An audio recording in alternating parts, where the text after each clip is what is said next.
Hi hello నమస్తే అండి. ఈరోజు నేను చేయబోయే recipe sweet corn tomato omelette అండి. ఇది చాలా ఈజీగా ఉంటుంది, చాలా టేస్టీగా ఉంటుందండి. చిన్నపిల్లలకైతే చాలా బాగా నచ్చుద్దండి.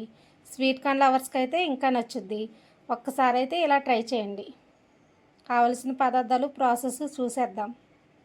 కావలసిన పదార్థాలండి: బాయిల్ చేసిన స్వీట్ కార్న్, ఎగ్స్, టమాటా, ఆనియన్స్.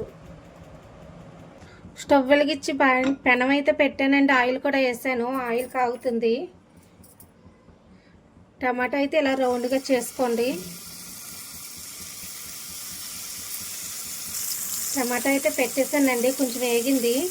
ఈ స్వీట్ కార్న్ అయితే వేసేసుకోండి. ఇది బాయిల్ స్వీట్ కార్న్. మీకు ఎన్ని కావాల్సి అన్నీ వేసుకోండి. స్వీట్ కార్న్ అయితే వేస్తానండి.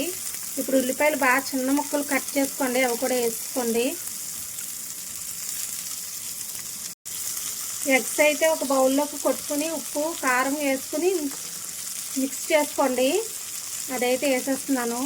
మీకు కారం ఇష్టం లేకపోతే పచ్చిమిర్చి వేసుకోండి. కొంచెం స్లోగా పోయండి.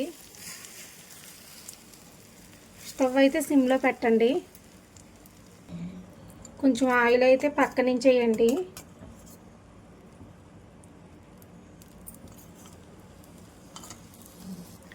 ఏదన్నా లిడ్ పెట్టండి, పైన బాగా పొంగుద్ది. ఒకసారి అయితే మూత తీస్తున్నానండి. కొంచెం కొత్తిమీర వేసుకోండి. మూత అయితే పెట్టేస్తున్నానండి. ఒక సైడ్ అయితే ఏగిపోయిందండి, మనం రివర్స్ చేసుకుందాం. రివర్స్ చేసానండి, అటు కూడా ఏగిపోయింది. ఇప్పుడు మనం తీసేసుకుందాం. రెడీ అయిపోయిందండి మన స్వీట్ కార్న్ టమాటో ఆమ్లెట్. చాలా టేస్టీగా ఉంటుందండి. పిల్లలకైతే చాలా బాగా నచ్చుద్ది. ఒకసారి అయితే తప్పకుండా ఇలా ట్రై చేయండి. మా వీడియో నచ్చితే లైక్ చేయండి, షేర్ చేయండి, సబ్స్క్రైబ్ చేయండి. Bye bye.